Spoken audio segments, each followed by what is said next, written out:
But let's have some fun with the top stories that we have on the docket this Wednesday. Bill, what's the number one thing that folks need to know this afternoon?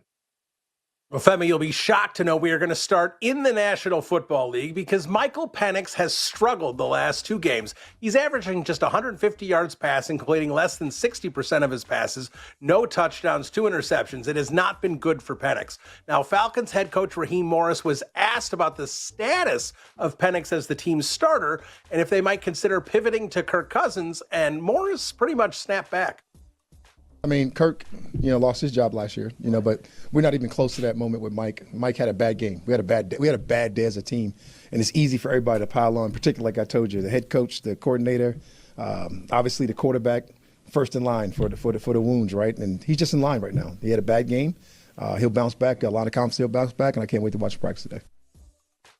Femi, I think it was more than just one bad game. It's definitely too early to pivot to Cousins, but how much concern should there be around Penix right now?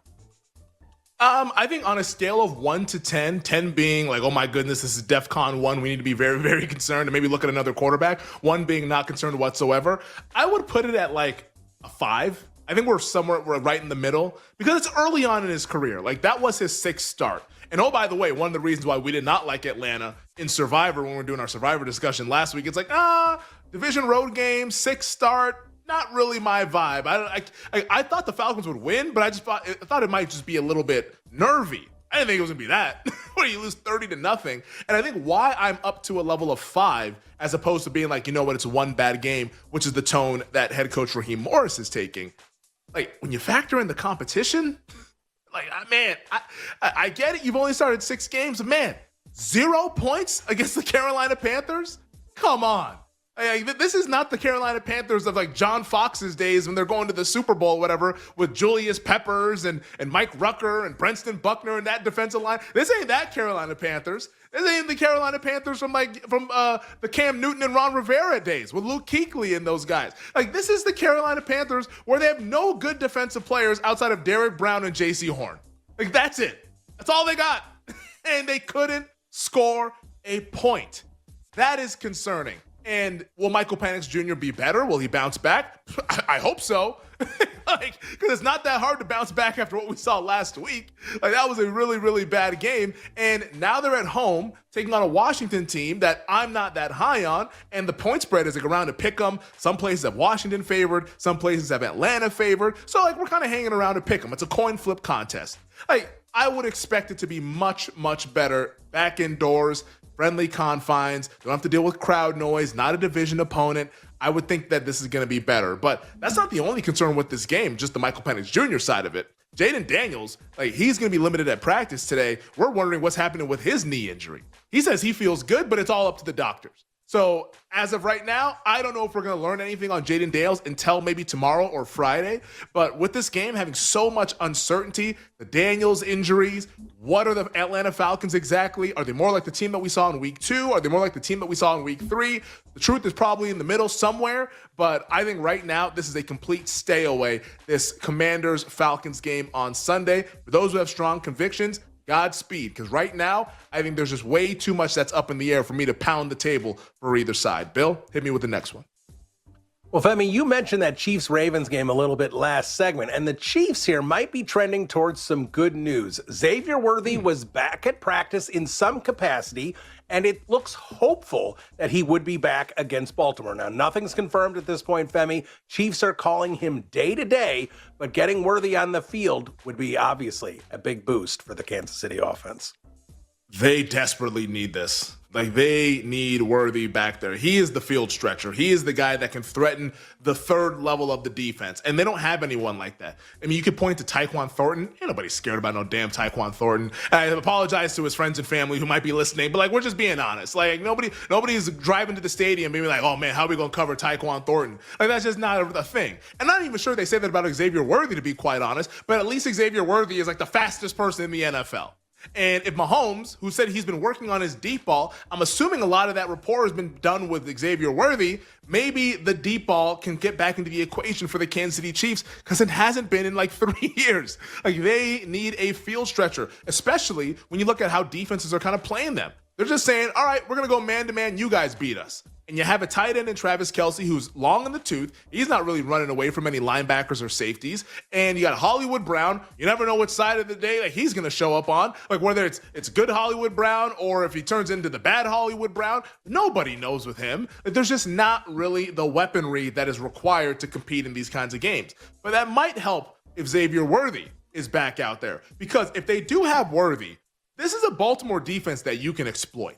And Andy Reid's one of the best offensive minds in league history. Patrick Mahomes is one of the best quarterbacks in league history. They have a week to prepare for this Zach Orr defense that has been getting lit on fire this season, sans the Cleveland Browns. Like, I think that this is a chance that we actually see a higher scoring game, which the betting market is anticipating right now. Totals all the way up to 48.5.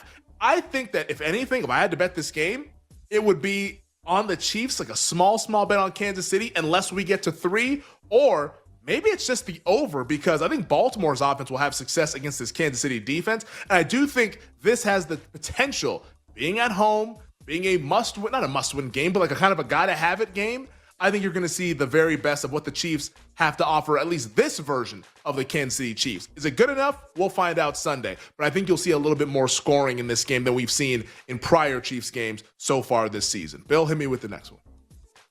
I mean, we got a couple stories here with the New York Giants. First of all, we know the Giants were pivoting to Jaxson Dart at quarterback already. Brian Daboll today took it a step further and said that Dart is going to be the team's quarterback for the remainder of the season.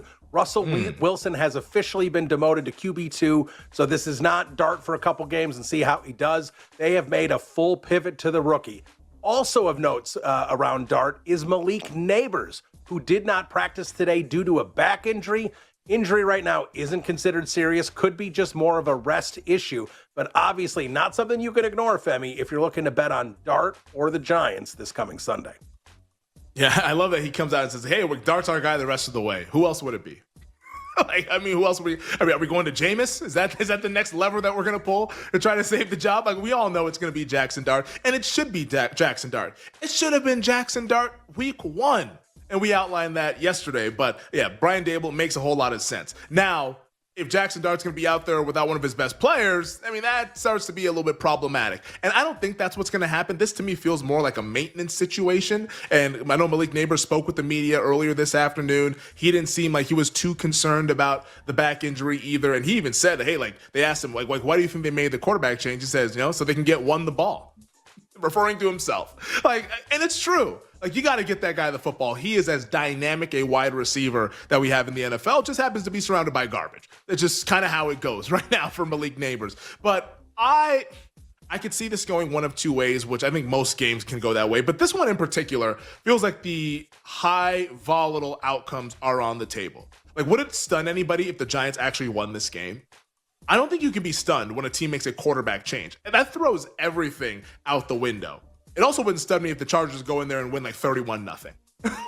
like that could easily happen as well. Whatever it is, though, I would tend to be with the under with this game, just because this Chargers offensive line against that Giants defensive line, that could be advantage Giants. The crowd's going to be revved up. Should be a really good home field advantage with everyone excited to see the rookie. I think you're going to get a legitimate home field for the Giants this Sunday. And it is an early kick for the Chargers, 10 a.m. for those West Coast bodies. Like, that might be a little bit of a sleepy start for the Bolts. But then also, too, this Chargers defense, the way that they've been playing, man, I don't know if you could have picked a tougher defense for Jaxson Dart to face. Maybe Cleveland, I guess, would be the one. Like, in Cleveland, that would be kind of throwing him to the wolves there. But the Chargers have been awesome, keeping everything in front, limiting explosive plays. Maybe Dart can get some things going with his legs because he's a really good athlete, but I don't think he's going to find the open passing windows that he'll be searching for come Sunday. This, to me, feels like an ugly, lower-scoring game. As for the point spread, I think it's right. I don't really want to dive into that at all. Bill, hit me with the next one.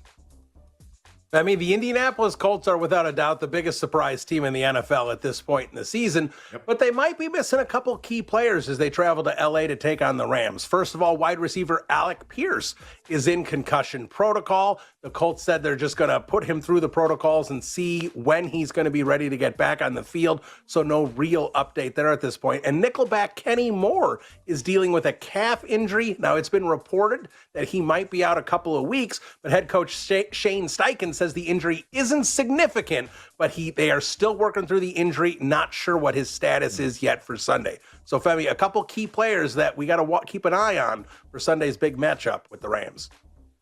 Yeah, this to me, and we always joke about this here on the show when we talk about how these games and these betting markets kind of work throughout the week, but this does feel like sort of like the pros versus Joe's NFL game.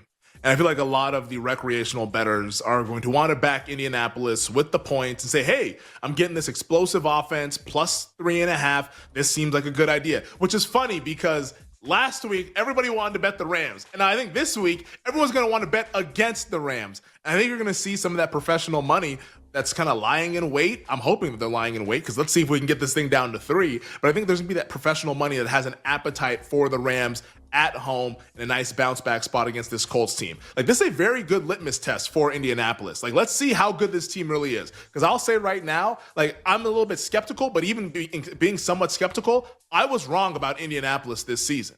Like, I thought this was going to be a bad team. They're not a bad team. I think that is an objective truth. This is at least at worst an average football team, maybe even a good football team, as we're going to start to find out once they start playing some of these better opponents. But for me, it feels like a spot to back the Rams. If it gets to 3, I will be backing the Rams. At 3.5, I'm probably just going to pass the game. But I'm looking to play LA because I think this is a nice spot for them to kind of go ahead and flex their muscles against an unfamiliar opponent at home. Bill?